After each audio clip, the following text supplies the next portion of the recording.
En nombre del Ministerio del Poder Popular para la Cultura, el ministro Ernesto Villegas, queremos darle la bienvenida a este ciclo de jornadas, El Joropo o Venezuela vive el Joropo. El joropo es un patrimonio cultural del pueblo venezolano que por más de 200 años ha sido uno de los elementos constitutivos de nuestra identidad como sociedad y como nación. El joropo se piensa, se toca, se canta, se baila y se vive en todos los rincones del país, desde el oriente y el sur, pasando por el centro y los llanos hasta llegar al occidente de Venezuela. El joropo es una tradición histórica y popular que se manifiesta como una cultura musical muy amplia y diversa. Con estas jornadas, Venezuela vive el joropo. El Ministerio del Poder Popular para la Cultura busca divulgar el análisis y las reflexiones de un grupo de cultores, investigadores musicales y especialistas en torno a los orígenes, características, expresiones y retos actuales que vive el joropo venezolano. En esta primera jornada vamos a tener 3 invitados especiales, investigadores del área de las tradiciones, de la música tradicional en Venezuela, quienes nos estarán dando sus aportes para ir conociendo un poco más sobre el joropo, sus orígenes y su vínculo con el tema de soberanía en Venezuela. Pero antes de pasar a presentar a nuestros invitados, quiero dejar las palabras de apertura de esta jornada al ministro del Poder Popular para la Cultura, querido amigo Ernesto Villegas Pollán. Bienvenido, ministro. Gracias, Ignacio. Un saludo a todas y a todos los que nos sintonizan o participan de esta actividad obligadamente virtual por las condiciones de pandemia en las que vivimos. Un saludo especial a la profesora Catherine, al profesor Alexander, y quiero explicar muy brevemente la motivación de haber pedido la realización de este evento virtual. Y es que comenzó a circular una preocupación entre artistas, cultores, creadores y venezolanos comunes y corrientes en torno a una supuesta intención de la República de Colombia de promover una declaratoria del joropo como una manifestación cultural colombiana por parte de UNESCO. Se encendieron muchas alarmas y no se me ocurrió una idea mejor que aprovechar la oportunidad para poner de relieve el joropo, sus raíces culturales y hacer un poco de pedagogía. Para mí va a ser muy valioso poder compartir con ustedes y escuchar el resultado de las investigaciones de tantos y tantos años respecto a esta expresión cultural venezolana. Pero también va a ser muy interesante escuchar las intervenciones de nuestros funcionarios encargados de las políticas culturales vinculadas con el patrimonio. Por ejemplo, la visión del profesor Benito Iradi, presidente del Centro de la Diversidad Cultural, y la de nuestro embajador ante UNESCO, el compañero Héctor Constant, porque hay muchos mitos y confusiones respecto del tema patrimonial, del patrimonio inmaterial y del material también, por supuesto. Pero fíjense, por ejemplo, para nosotros es muy importante reivindicar las declaratorias nacionales respecto de nuestras propias manifestaciones culturales. No es UNESCO ni ningún organismo multilateral o ajeno a Venezuela el que determina si una manifestación cultural es venezolana o es peruana o es escandinava. Son los pueblos que hacen suyas sus expresiones culturales y los estados reconocen ese acervo y le dan una declaratoria que además tiene unas connotaciones que es muy importante que nosotros conozcamos en su alcance. ¿Qué significa que sea declarada una manifestación cultural patrimonio, un bien de interés cultural por parte del país? Que es la primera, digamos, el primer reconocimiento para que en el campo internacional pueda validarse una expresión cultural como patrimonio cultural de la humanidad, que es una escala distinta y que obedece a otras consideraciones. Yo hice las consultas del caso inmediatamente cuando me llegó aquella preocupación y recibí explicaciones que me pareció mezquino quedarme con ellas. Y prefiero que esas explicaciones y estas discusiones, estos debates se hagan de puertas abiertas, de ventanas abiertas, y que participen todos los interesados, para que quede un saldo de esta preocupación genuina y legítima, y que también tomemos las acciones desde el Estado venezolano que sean necesarias para la preservación de nuestro patrimonio cultural. Yo además le salgo al paso a cierta visión chauvinista respecto de la cultura. A quienes le preocupa que el joropo sea reconocido como una expresión cultural de muchos países distintos a Venezuela, yo les digo que la visión bolivariana de la patria grande también tiene una dimensión cultural. Y para nosotros la patria es América. A nosotros no nos debe molestar en modo alguno que una expresión cultural venezolana trascienda nuestras fronteras terrestres, todo lo contrario, nos debemos sentir orgullosos de que nuestros joropo y nuestras demás expresiones culturales se disfruten, se practiquen y se difundan a lo largo y ancho del planeta Tierra. Que si el joropo es colombiano, bueno, yo tengo la información de que es una manifestación cultural originariamente de Venezuela, de lo que se conoce actualmente como la República Bolivariana de Venezuela. Ahora, el joropo, me atrevo a decir, también es colombiano en el sentido bolivariano del término, porque Colombia es una creación de Bolívar, y la Colombia original es la Colombia que incluía a Venezuela, que incluía a Panamá, que incluía al Ecuador. De modo que esa visión que nos enfrenta con hermanos que comparten con nosotros un mismo espacio geográfico, un mismo espacio cultural también, en mi muy humilde criterio, es errada. Esto no quiere decir que nosotros renunciemos a reivindicar el joropo como una manifestación cultural originariamente venezolana, o la arepa como una manifestación cultural gastronómica originalmente venezolana. Pero no debe asustarnos en modo alguno que nuestra cultura se expanda por todos los rincones y que mucha gente la asuma como propia. No hay que tenerle miedo a eso. Sí hay que tenerle miedo a los procesos de mercantilización de expresiones culturales que tienen una incidencia entonces en la expresión genuina de estas manifestaciones. Las deformaciones que el mercado va imponiéndole desde el punto de vista estético y de contenido a nuestras expresiones culturales, eso sí tiene que preocuparnos, y nos tiene que preocupar fuera de nuestras fronteras y dentro de nuestras fronteras. Hay un proceso económico que ha tenido una incidencia también en la estética de lo que se conoce como el llano. Los atuendos de los artistas, de lo que se asocia simbólicamente con el joropo o con la música llanera más específicamente. Eso también es un tema que podemos poner sobre la mesa y debatir. Cómo el tema del mercado del disco, de la música, incide en los contenidos, en las inspiraciones, incluso en los temas que inspiran a nuestra expresión cultural. Eso hay que ponerlo sobre la mesa. ¿Y cuáles son los capitales que se están moviendo detrás de la industria cultural? También hay que debatirlo. Yo estoy muy contento de la convocatoria que se ha realizado. No me voy a extender más. No es mi palabra final, sino palabra de apertura para un debate. Yo estoy perfectamente dispuesto a decir al final de estas discusiones que he estado completamente equivocado. No tengo ningún problema en hacerlo, pero me interesa mucho compartir con compañeros y compañeras que tienen experticia, tienen años de trayectoria en el área, y además con los propios cultores, artistas y creadores de todos los signos, de todos los géneros. No se trata solamente de un problema de la gente del joropo, es un problema o un asunto identitario que nos atañe a todas y a todos. Así que bueno, bienvenidos, declaro instalada, abierta esta jornada, y soy todo oídos respecto a la participación de nuestros invitados. Adelante, Ignacio.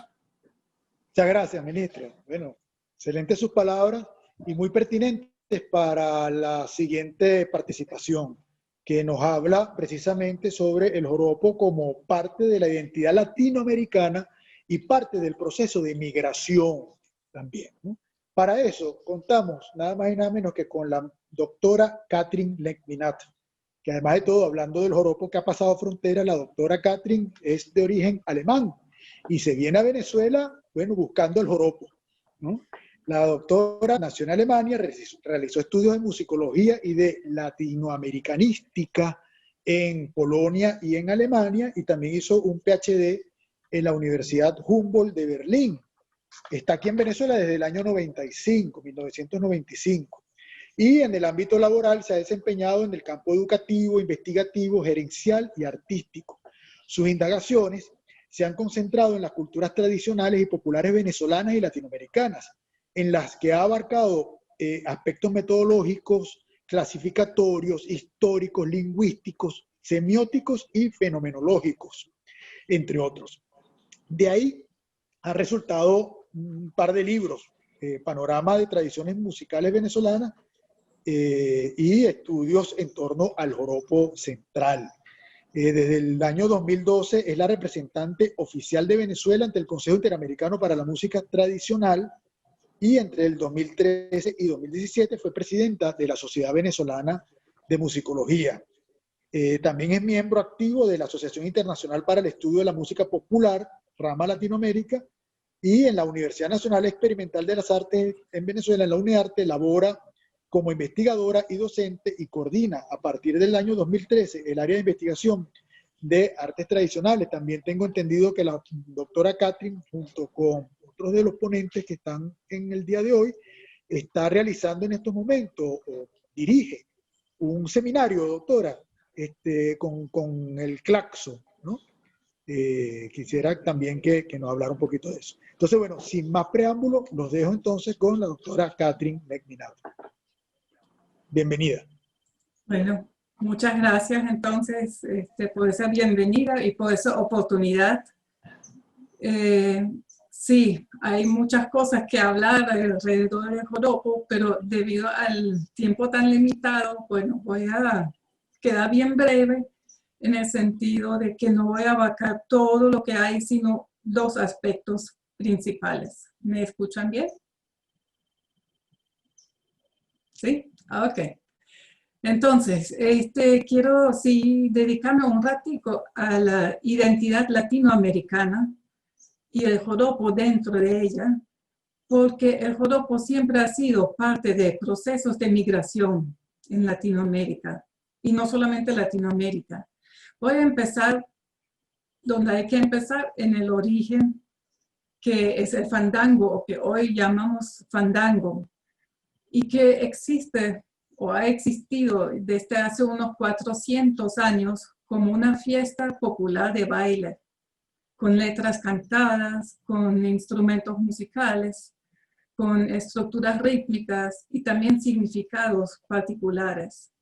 Entonces, como esa fiesta es un denominador común en Latinoamérica, permite relacionarnos uno con el otro. Y esto es lo interesante, que somos parte de una familia musical, social, cultural. Entonces el joropo venezolano justamente se desarrolla a partir de ese viejo fandango. Y el fandango, bueno, tiene una larga historia de movilizaciones entre continentes, naciones, entre regiones. Algunas veces son migraciones en cadena, pero otras veces son desde y hacia el mismo punto de partida. Es bastante consolidada hoy en día la visión de que el fandango se va formando en el siglo XVII en el Caribe y se va convirtiendo en un género de ida y vuelta hacia la península ibérica y para retornar nuevamente a las Américas, en, bueno, ya diversos formatos beneficiados con otros aportes, ¿no? Entonces llega o regresa de España en forma de malagueña, de rondeña, de murciana, etc. Y se establece en diferentes partes de Latinoamérica. Entonces, ese fandango engendra hijos latinoamericanos. y ellos están vivos hasta la actualidad, pues en las más diversas regiones. Estos hijos se han multiplicado en el continente también, en idas y vueltas, o también en idas y permanencias. Entonces, por eso es que manejamos todos contextos, códigos, significados muy parecidos hasta el día de hoy. Las diversas manifestaciones del fandango entonces se han convertido en identidades y en identidades muy arraigadas a nivel local, pero también algunas veces a nivel regional y hasta nacional en todo el continente. Hemos sacado, o bueno, he sacado una cuenta y hasta ahora llego a 74 géneros fandangueros en 14 naciones latinoamericanas. Esto es una cifra alta e interesante. Y parte de eso forma el joropo. Entonces, analizando diversos fenómenos latinos y comparándolos, bueno, permite mostrarnos cuál es esa forma genérica de esos vestigios del fandango, cuáles son los factores en común y qué es lo que determina la nostra edad, que no es la otra edad, lo del otro, sino lo nuestro, lo latinoamericano, lo nuestro americano, ¿no? Es decir, la raíz que tenemos todos en común. Bueno, esto lo he escrito, está escrito ya. Solamente voy a fijarme en unas diferencias porque también las hay. Si tenemos algo en común, por supuesto, tenemos también diferencias. Y ahí, bueno, por ejemplo, es importante la instrumentación. Los instrumentos son diferentes generalmente dependiendo del lugar, las velocidades. Unos son mucho más lentos. El joropo es uno de los más acelerados de todos. Los perfiles melódicos se diferencian, también las estructuras melódicas, ciertas características del canto. Pero la identidad, el contexto es prácticamente el mismo. Entonces, el joropo, y me quiero referir nada más al joropo tradicional, es decir, al regional. Porque, bueno, hay muchos, ya el joropo ha avanzado mucho y tiene muchas formas, pues que no son las tradicionales o las primeras. Entonces sabemos que existe, que si el oriental, incluso los cariñas tienen su joropo, el llanero, tenemos el andino que se llama también el caracoleado, el occidental en Lara o el golpe larense que también es un tipo de joropo, tenemos el carabobeño, cojereño que llamamos el orconeado, el guayanés, por supuesto el central, el cuyero, pues el cordillerano, etc. Son muchas variantes, igual que nacieron a partir de ahí. Ahora, ¿qué es lo que une a este joropo tradicional? Es que es una fiesta, es una práctica festiva. Una práctica festiva, es decir, una fiesta que incluya una celebración, el compartir, música, baile y letras cantadas. Y tiene un carácter bastante rural, no es tan urbano, es tradicional, el veguero. Y no solamente rural, sino es comunitario. Esto yo creo que es su principal identidad que tiene, lo comunitario. Y bueno, se celebra por motivos de ciclos de vida, como bautizos, cumpleaños, bodas. También puede ser en el marco del ciclo agrario, como el final de una faena, el calendario comunitario, las fechas patrias, patronales, etc. Como la intervención es breve, me llamo un punto en la convocatoria la atención, que son las amenazas para el joropo. Y quiero detenerme para finalizar un poquito en esto. Las amenazas para el joropo tradicional o veguero, no cualquier tipo de joropo que hoy en día exista. Entonces yo veo varias amenazas. Una muy fuerte es la expansión de la religión evangelical o evangélica, que está separando las comunidades y que está exterminando las fiestas. Sobre todo en el llano tenemos muchos ejemplos de esto, que ya no se hacen los joropos comunitarios como es, porque las familias están separadas. Entonces ahí hay una amenaza considerable. Otra, no sé si es tan amenaza, también es una oportunidad, que son los festivales. Los festivales de joropo, bueno, son competencias. Ahí se fijan o prefijan criterios, es decir, tú tienes que cumplir con esto, con aquello y con aquello, y de ahí no debes salir. Entonces, ahí hay ganadores, hay perdedores, que no es típico de un joropo. Y bueno, ese pensamiento de competencia también crea rivalidades entre iguales y también entre desiguales, ¿no? Y bueno, hay unos supuestos expertos que deciden, bueno, este es el que gana o que, bueno, que es el joropo propio, digamos, ¿no? Y eso genera vidas musicales dobles, porque una que yo vivo y presento en un contexto natural y otro en un festival. Bueno, otra amenaza sería la influencia de los géneros comerciales. Por ejemplo, en el joropo tuyero observamos una fuerte vallenatización, que bueno, por lo menos sucede en una parte de la música y después cuando entra en la segunda parte del desarrollo musical se pierde y regresa a sus cauces, ¿no? Yo lo veo como una amenaza, también podría ser una oportunidad. Otro, bueno, por ejemplo, el rapeo. El rap tiene también su influencia. Sabemos que existe campesinos rap. Me parece un ejemplo fantástico cómo fusionan las dos cosas, pero por supuesto es una propuesta comercial. En general, la comercialización es un punto amenazante, porque difunde generalmente una imagen deformada del joropo.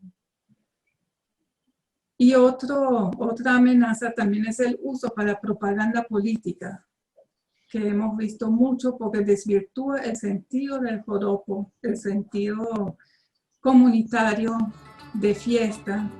Entonces su significado, su sentido están cambiando.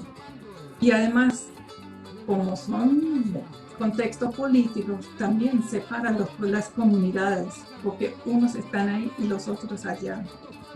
Entonces yo creo que no es el lugar para incluir al joropo, para exponerlo en este sentido. Y la última amenaza para mí que quiero nombrar sería cuando no nos escuchamos bien. Hay esa discusión prendida, como lo dijo Ernesto, invitó a que participaran todos los interesados y estoy totalmente de acuerdo. Necesitamos escucharnos, necesitamos intercambiar y especialmente necesitamos escuchar la voz de los cultores, ¿verdad? Porque nosotros, ni Alexander ni el profesor Cartaya, somos joroperos. Los joroperos son otros. Nosotros somos investigadores sobre el joropo o participantes de alguna manera. Y por lo tanto quiero terminar con una voz propia de Dionisio Bolívar. Dionisio Bolívar es artista de música tuyera o de joropo tuyero. Y él dijo, lo cito, lo que siempre le recomiendo a los que vienen llegando nuevo y le guste la música ejecutar, ser buenos compañeros y unidos. Y otra cosa, lo que uno sabe no es para uno. Eso es del pueblo y queda en el pueblo. Entonces, con esta cita quiero terminar y, bueno, incentivarnos a que sigamos unidos y el joropo es del pueblo. Gracias. Muchas gracias, Catherine. Gracias por esa disertación. Extraordinario, además de todo, reivindicar la acepción de fiesta que tiene la palabra joropo y que efectivamente se trata de una manifestación comunitaria y que eso es quizás lo que se ha mantenido mucho en territorio venezolano también. Y es lo que hace que también sea tan fuerte el peso que tiene en Venezuela esta manifestación. El ministro Ernesto quiere la palabra, vamos a escucharlo. No resisto la tentación, profesora, de preguntarle para una respuesta muy breve. Si a usted le preguntaran si el joropo es de Venezuela o de Colombia, ¿qué respondería? Actualmente ambas partes. ¿Y originariamente? Claro, muy posiblemente, yo considero que sí nació aquí, que llegó de norte a sur, pero eso no significa que otro no lo puede apropiarse, no apropiarse, sino puede vivirlo igual, ¿no? E incluso en Colombia se ha creado una manera también propia. Yo creo que sí, tienen también un joropo, por supuesto, hoy en día. Pero yo creo que los orígenes sí son de norte a sur, sí que llegaron después a esta parte del llano colombiano. Muy bien. Gracias, profesora. Bueno, y continuando entonces con este interesante foro, la profesora nos hizo un paseo sobre los orígenes en estas cantos de ida y vuelta, estas manifestaciones de ida y vuelta que ocurrieron entre el Caribe, nuestro Caribe y España.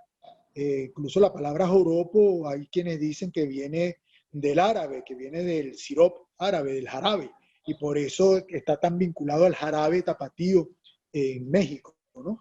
De manera que es importante tener claro estos orígenes y todos estos siglos que han existido para que se desarrollara tanto el sentido de la fiesta como las distintas golpes de música que existen alrededor de esa fiesta. Vamos a darle la palabra ahora al profesor Alexander Lugo Rodríguez. Alexander Lugo es licenciado en música, mención composición, también magíster en educación, doctor en cultura y arte y director musical en el Sistema Nacional de Orquestas y Coros Infantiles y Juveniles de Venezuela. Es investigador en el Centro de Investigaciones Educativas TEBAS de la UCB, coordinador de la línea de investigación MANO, es decir, música, arte y narrativa oral, durante 10 años, y es profesor ordinario de la UPEL, el Instituto Pedagógico de Caracas, en el Departamento de Arte y director de la orquesta típica del IPC. Es coordinador de extensión sociocultural del Instituto Pedagógico, docente del doctorado de cultura, también de ese mismo instituto, miembro de la Sociedad Venezolana de Música Contemporánea y de la Asociación Internacional para el Estudio de la Música Popular, y es autor de muchos artículos en revistas de investigación y de capítulos de libros sobre el tema de las tradiciones. Es conductora además de un programa radial de nuestro ministerio, de Alba Ciudad, el programa La Fiesta es con las bandolas. Y el profesor Alexander además forma parte de un grupo que tomó una iniciativa precisamente junto con la profesora Milagro Figueras y otros profesores, una iniciativa para ir entiendo que es para ir construyendo el expediente del joropo para presentarlo en algún momento también en la UNESCO y que lo están haciendo con el apoyo del Centro de la Diversidad Cultural y del profesor Benito Iradi. Alexander Lugo nos propone por qué Venezuela es tierra de joropos, orígenes y dispersión de este baile y música por toda la geografía nacional. Bienvenido, profesor Alexander. Tiene la palabra. Muchas gracias, Ignacio, por la presentación y gracias al Ministerio por la invitación. Pero más que por la invitación, Bueno, quiero felicitar por la iniciativa, de verdad muy pertinente y apropiada en este momento. Y comenzar por lo último que dijiste de la fundación de donde soy miembro de ese grupo de, bueno, de compañeros que venimos impulsando y quizás convocando a que nos reunamos a hablar de nuestras tradiciones y en particular del joropo. De hecho, el nombre de estas breves palabras que voy a dirigirles a ustedes, que espero que les sirva de algo, tiene que ver con un título que le pusimos a aquellos encuentros que justamente se están cumpliendo esta semana, un año, que los arrancamos formalmente en la Casa de la Diversidad que tú mencionaste, que se llama Venezuela Tierra de Joropos, así en plural, porque Venezuela no tiene un solo joropo, sino que tiene una diversidad, como dijo la profesora Catherine, de joropos, y además porque es una expresión que está expandida, diseminada, que forma cuerpo en todo el país, prácticamente todo el país. Abarca en geografía más de 15 estados donde se cultiva originariamente, pero por supuesto se hace en todos lados el joropo. El joropo es la expresión que tiene más, pues, quizás más proyección, por muchas razones. Una de ellas tiene que ver quizás con los medios de comunicación, que ha tenido ese impacto nuestro baile y nuestra música del joropo. Pero voy a comenzar citando a un maestro mío que tuve la suerte de estudiar etnomusicología, que es Luis Felipe Ramón y Rivera, que él dice en este libro que creo que es obligatorio, deberíamos reimprimirlo, el libro del Joropo Baile Nacional de Venezuela, del año 53, dice el maestro Ramón y Rivera: joropo es el nombre que incuestionablemente define ante propios y extraños la esencia de algo netamente venezolano. Yo creo que pareciera que el maestro Ramón y Rivera estuviera escribiendo esas palabras en este momento, como para recordarnos, como para alertarnos y llamarnos la atención de que eso es un valor nuestro, propio del pueblo venezolano, que nació en estas tierras, incluso mucho antes de que fuéramos república. Hay evidencias, y voy a hablar en los minutos que pueda abarcar estas palabras, de algunos momentos que definen esos, que hay registros de esos momentos tan importantes que definen el joropo. Por ejemplo, fíjate que en 1749, el joropo tenía que existir mucho antes, o por lo menos ese baile y esa música. Pero en 1749, y esto es citado por varios investigadores, Lisandro Alvarado creo que es el primero que llama la atención sobre ese documento donde se cita un baile que se llama joropo escobillado, o xoropo, como lo escribieron allí con X, escobillado. Y era porque era una expresión, y como dijo la profesora Catherine, festiva. Creo que esa es una característica importante de encuentro festivo, pero que por supuesto el baile era muy mal visto, sobre todo por la iglesia, y era perseguido, era condenado, y era motivo de, digamos, de limitarlo e incluso de castigo para los que pudieran intervenir en su expresión. Y eso fue en el año de 1749. Repito, con el nombre de joropo escobillado. Hay muchas evidencias, solamente quiero citar unas 3 o 4.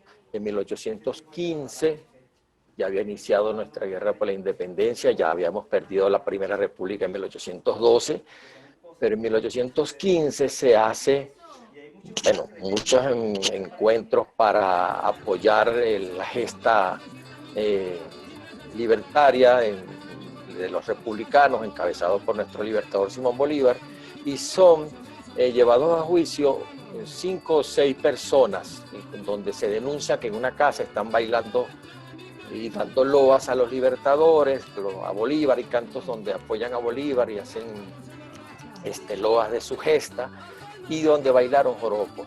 Ahí, ese juicio está, por supuesto, registrado, y allí Victorino Villegas, no sé si será familia del ministro Ernesto, confiesa de que él estaba tocando la guitarra y cantando, dando vivas a Simón Bolívar, y que dentro de los ritmos que tocaron y bailaron fueron apresados. Estamos hablando de 1815, ¿no? Hay un personaje, gracias al maestro Alirio Díaz, que seguramente muchos de ustedes lo han oído, que es Richard Bagwell. Él era, como vinieron muchos europeos a incorporarse a la lucha por la independencia, sobre todo del Reino Unido, de Irlanda venía él. Él era un irlandés, igual que vinieron varios, el edecán O'Leary, por ejemplo, irlandés. O'Leary, ajá. Y Richard Bagwell, él fue asignado al ejército. Él estuvo básicamente en los llanos marineses, estuvo acompañando a Fibero, por supuesto, todos esos espacios. Y él, en Venezuela, se tiene evidencia que estuvo al menos entre 1817 y 1819. Cuando él regresa a Europa, estuvo en otras partes, estuvo en Chile también, pero cuando él regresa a Europa, publica en 1830 un libro, mejor dicho, 3 libros. En uno de esos se llama Las Sabanas de Barinas. Habla de toda esa experiencia que él estuvo y relata magníficamente cómo eran los encuentros ya después de las batallas, en los descansos, las noches, en los llaneros, y él habla de unos ritmos y unos bailes nacionales y unos aires. Muchos los nombra como fandango, otros lo llama así aires nacionales, y le da nombre a varios de esos cantos y bailes.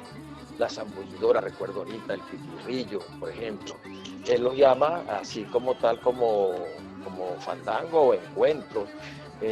Por aquí tengo algunos que dice Bagwell, bueno, me llamó mucho la atención, yo lo cito en mi tesis doctoral. Las llaneras son célebres por su destreza en tocar guitarras y arpas y por sus cantos de aires nacionales. Las mujeres estaban presentes allí para hacer música y para tocar. Recuerden que todavía no llamaban a nuestro instrumento nacional, que ya existía, como el cuatro, sino le decían guitarra pequeña, vihuela, discantes, otros de los nombres. Sabemos que él habla del cuatro porque más adelante dice que las vihuelas, llamándolo así, que utilizaban los llaneros, eran con un cuerpo en fondo de una tapara, y lo describe más adelante con precisión, esas vihuelas de 4 cuerdas que definitivamente eran nuestros 4. Dicen por allí Richard Bagwell, del anchuroso local interior brotaban los sones del arpa, acompañados de 2 o 3 vihuelas y de criollas maracas. 1817 a 1819 estuvo este caballero luchando al lado de nuestros libertadores. Doña Rosaura invitaba al general Páez a un fandango. Bueno, y por allí se va relatando maravillado cómo eran esos bailes, cómo eran esos cantos nacionales, como lo llamaban ellos. Y hay otro muy importante de Ramón Páez, hijo del general Páez. Esto fue ya más adelante, en 1846, donde en unas visitas que hacen al llano le preparan un festejo, una fiesta para agasajar al general. Y en la publicación de su hijo de Ramón, él dice, la noche se dedicaban a bailar y cantar en los fandangos, como se llama a estos nocturnos holgorios. Bueno, trajeron unos arpistas, trajeron gente de diferentes sitios para armar esa fiesta allí para agasajar al general Páez, que estaba de visita en ese momento, ¿no? Por supuesto, ya había pasado largo la lucha de la independencia. Llegó en 1846 con Ramón Páez. A partir de 1850 se da un movimiento importante, sobre todo en las grandes ciudades de Venezuela, como Caracas, como Valencia, como Maracaibo. Particularmente en Caracas se empieza a hablar de una música de salón, particularmente con la música que se interpretaba en el piano. Y aparece un género que va a tomar las características propias, como es el vals o valse, como se le decía, tomar la expresión, la traducción literal del francés. Y bueno, en esa década del 50 nace, en 53, si mal no recuerdo, nace Teresa Carreño, que escribe, muy jovencita, escribe su primer vals. Empieza un movimiento de valses, de componerse de valses. Esos primeros valses, por supuesto muy apegados al ritmo y a la estructura del vals vienés, los valses europeos, empieza a tomar otra característica. Esas características vienen del joropo. ¿Cuál es la característica musical, a mi modo de ver, más importante, más llamativa que tiene el joropo? Es la combinación de dos ritmos de pie distinto, de pulso distinto, uno de pie binario contra otro de pie ternario. Eso tiene un nombre musical, es miola o ritmo sesquiáltero, cuando combinas un 2 contra un 3. Eso pasa comúnmente, normalmente, corrientemente, cuando cualquiera de nuestros cultores en el joropo oriental, en el joropo tuyero, o en el joropo llanero, o en el joropo guayanés, interpreta su joropo. Están constantemente pasando de un 3 a un 6 o viceversa, o más todavía, de forma más rica musicalmente, que simultáneamente están sonando ese 3 contra ese 2. Esa combinación llamada emiola se incorpora a nuestros valses criollos y lo vemos en muchas partituras. Ya estoy hablando ya de una música escrita donde están las partituras. Uno de los primeros que se tienen por ahí, uno de los primeros valses que se registra es de 1849, se llama El Churriador, ese vals. Ese vals tiene un acompañamiento todavía de tres negras como el vals vienés, pero aparecen más adelante otros valses que son más bien joropos, no se atrevían a llamarlos joropos, o le ponían en la partitura con aire de valse. Por ejemplo, la Marisela de Sebastián Díaz Peña, que dio pie a muchos géneros o obras que se hicieron después, donde se tomaron casi que copiados textualmente, como dice el maestro Peñín, de esa de Sebastián Díaz Peña, esa introducción. El alma llanera es una de ellos, de 1914, toma la introducción típica de la Marisela.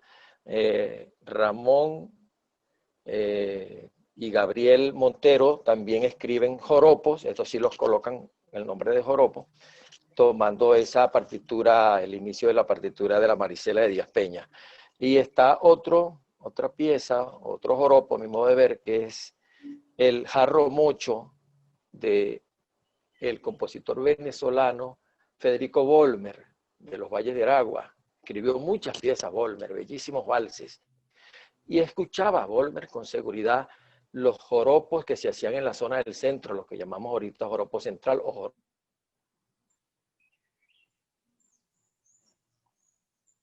joropo tuyero. Porque en el jarro mocho, que tiene por cierto 8 temas distintos, es complejísimo, ¿no? No tiene la estructura de ningún vals, esa característica del joropo.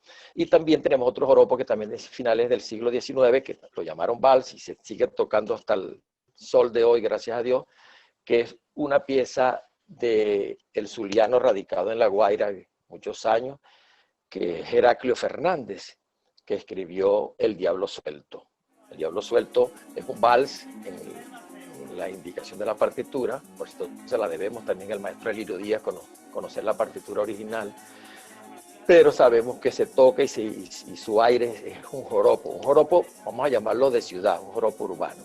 Creo que también lo nombró Catherine, este joropo urbano. El joropo es diverso, el joropo es rico, cada uno tiene unas características muy propias.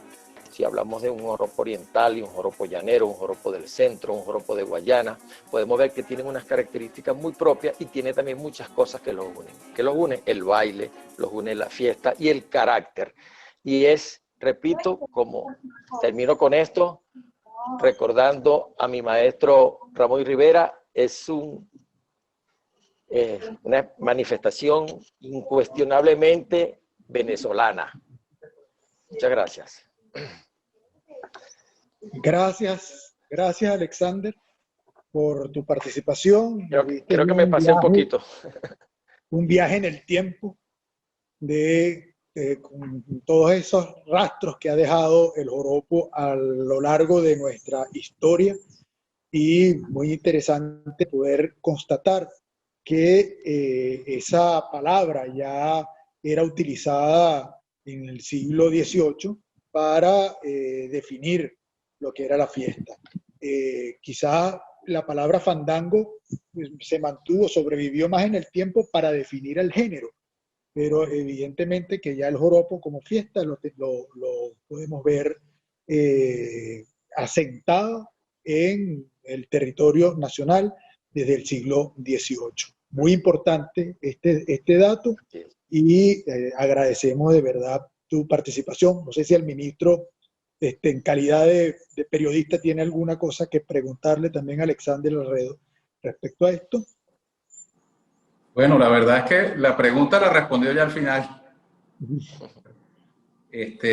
Aprovecho que me das la palabra, Ignacio, para decirles que esta actividad también debe ser la antesala para la sustanciación de un expediente que conduzca a la postulación del joropo como patrimonio cultural inmaterial de la humanidad ante la UNESCO. Creo que esta discusión, estos aportes que nos han dado y que nos han de dar en los próximos días, creo que va a ser necesario extender, Ignacio, la convocatoria. Sí. Podríamos continuar extenderlo para que haya la mayor participación posible y que esta sea la chispa de inicio a la sustanciación de este expediente. ¿Qué les parece? Estoy totalmente de acuerdo, ministro. Y así podemos tener el chance de los invitados que no pudieron asistir hoy por razones técnicas, de incorporarlos entonces la semana que viene en la continuación de estas jornadas, que no se quede con la jornada del día de hoy y con la del día de mañana, que también vamos a tener unos invitados muy importantes. Usted lo anunció ya, al profesor Benito Iradi, del presidente del Centro de la Diversidad Cultural, y a Héctor Constant, nuestro embajador en la UNESCO, y podemos entonces seguir extendiendo la invitación. Vamos a tener también a Diego Silva y a Fidel Barbarito hablando alrededor del tema y sobre todo tratando de darnos más luces con respecto a la posición que debemos tomar, que yo estoy de acuerdo con usted, no debe ser chauvinista, no debe haber una exaltación de falso nacionalismo dentro de todo esto, sino que debemos tratar de ser lo más objetivo posible, pero también lo más orgullosos posibles, eso sí, de nuestro joropo,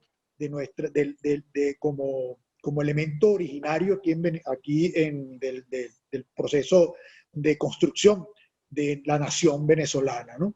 Creo que la maestra Catherine también, con su respuesta poco breve, pero creo que nos da luces también con respecto a eso. Yo creo que pudiéramos adelantar una conclusión a partir de lo que dice la maestra, que el joropo es una expresión de origen venezolano que a través de las migraciones a partir de los años 50 del siglo XX se extienden a los llanos colombianos, y a partir de ese momento tienen un desarrollo importante también en los llanos venezolanos, en los llanos colombianos, perdón. Creo que pudiera ser parte de las conclusiones. Dígame, ministro. Bueno, vamos a hacer algo. Gestión en caliente. Como está en este momento detrás de las cámaras nuestra compañera María Gabriela Rodríguez, periodista, quien es la directora de comunicaciones del Ministerio del Poder Popular para la Cultura y es la directora de Radio Alba Ciudad, que es la emisora del Ministerio, pues voy a dar una instrucción en caliente.